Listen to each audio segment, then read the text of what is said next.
मेरे सम्मानित श्रोतागण, पाठकगण और मेरे विद्यार्थी सभी को शुभ संध्या और मकर संक्रांति पर्व की हार्दिक बधाई और शुभकामनाएं।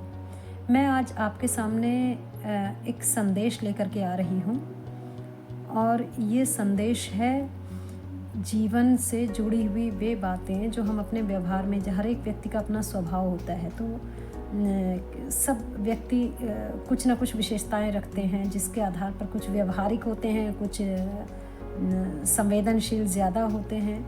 तो मैं अपनी बात करूं तो मैं कुछ ज़्यादा ही संवेदनशील हूं, लेकिन किसी भी चीज़ का ज़्यादा मात्रा में होना कभी कभी नुकसानदेह हो जाता है। तो मैं जो सीख लेकर के आई हूं वो इसी पर आधारित है।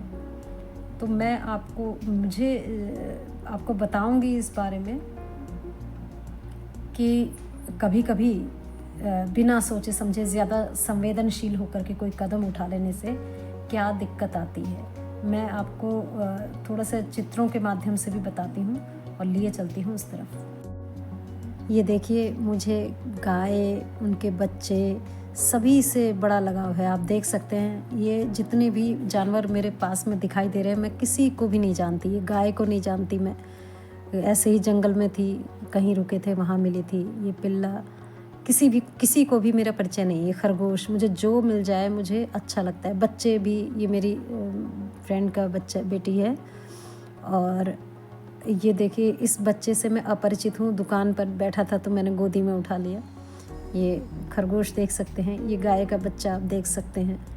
ये इस तरीके से मेरा स्वभाव है, ये मेरा ही बेटा है।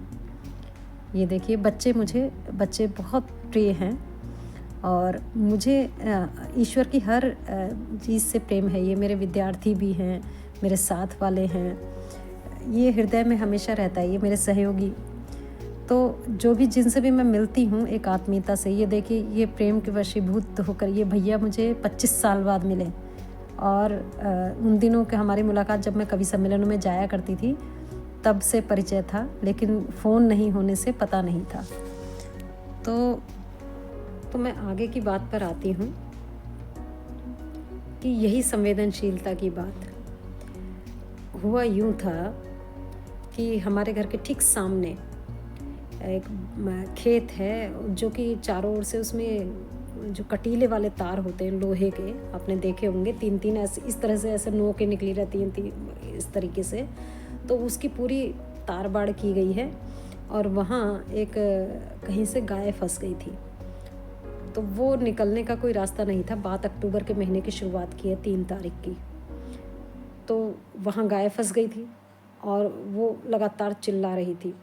निकलने का कोई रास्ता नहीं था। करीब शाम के समय, मैं पहले पीछे के कमरे में थी तो आवाज़ नहीं आई, लेकिन मैं शाम को जब सामने की तरफ आई, खेत की तरफ को, तो गाय के चिल्लाने की बहुत ज़ोर ज़ोर से आवाज़ें आने लगीं।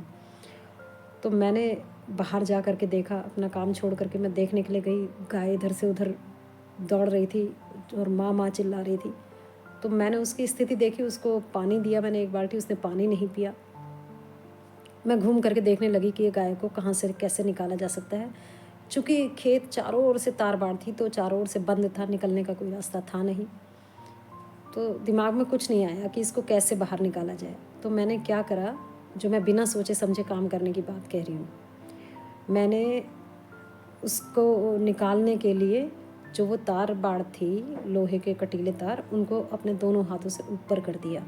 और यहाँ मेरी मूर्खता कहिए वो ये रही कि मैंने एज ए ह्यूमन बीइंग उसको ट्रीट किया, गाय को, कि मैं तार ऊपर उठा रही हूँ और ये आराम से निकल जाएगी। तो ये मेरी बहुत बड़ी भूल थी, क्योंकि मैंने एक मानवीय व्यवहार की अपेक्षा की उससे। लेकिन वो तो आखिर जानवर है, ये अपने प्रति भी हमारे कर्तव्य होते हैं, उनको भी सोचना चाहिए, अपनी सुरक्षा के बारे में भी सोचना चाहिए। यहाँ यह संदेश मैं देना चाह रही हूँ।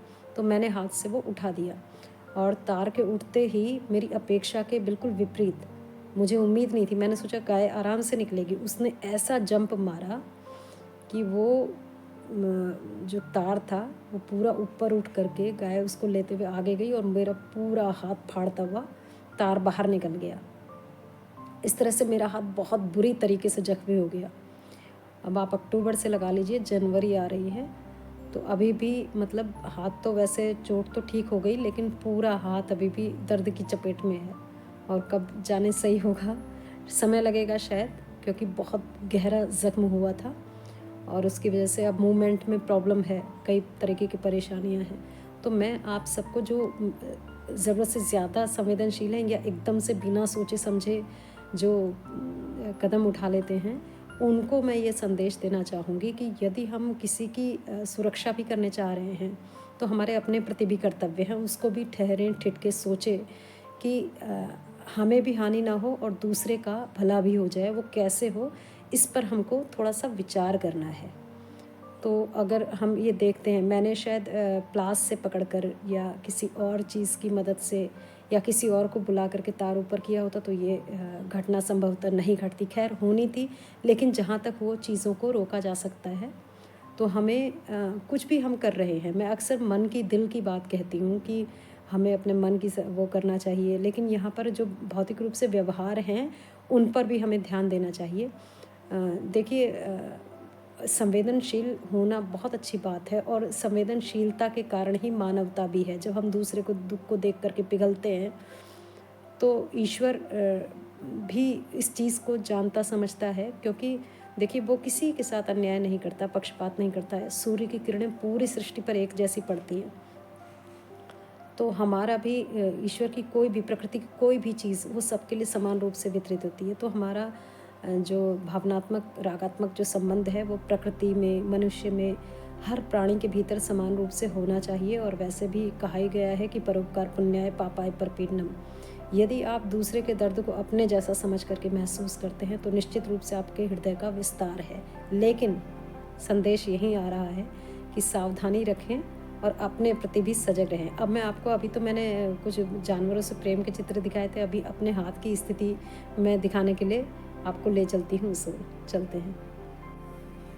ये देखिए हाथ मेरा कितनी बुरी तरह क्षतिग्रस्त हो गया था। आप देख सकते हैं, ये 1 महीने बाद की तस्वीर है और 1 महीने इतने टाँके भी आए, प्लास्टर भी लगा और 1.5-2 महीने हाथ की स्थिति करीब ऐसे ही रही। तो सावधानीपूर्वक कार्य करें, यही संदेश है मेरा। वैसे संत तुलसीदास जी ने भी कहा है कि दया धर्म का मूल है और पाप मूल अभिमान। तुलसी दया न छाड़िए जब लग घट में प्राण। तो तुलसीदास जी कहते हैं कि जब तक शरीर में प्राण है तब तक दया को अलविदा मत कहिए। किसी के प्रति भी देख करके हम उसके लिए यदि कुछ कर सकते हैं तो हमें करना चाहिए, लेकिन ईश्वर ने भी हमें धरती पर एक प्राणी के रूप में ही भेजा है, तो कुछ कर्तव्य हमारे अपने प्रति भी हैं। अपनी सुरक्षा भी करें, अपना ध्यान भी रखें, तब उसके साथ साथ हम दूसरे की भी सुरक्षा की व्यवस्था कर पाएँ। यही आज का फिर सार है, संदेश है। कल फिर मिलूँगी। कल विद्यालय खुल रहे हैं तो अपने साथी गणों के साथ आपसे बात करूँगी। तब तक के लिए नमस्कार।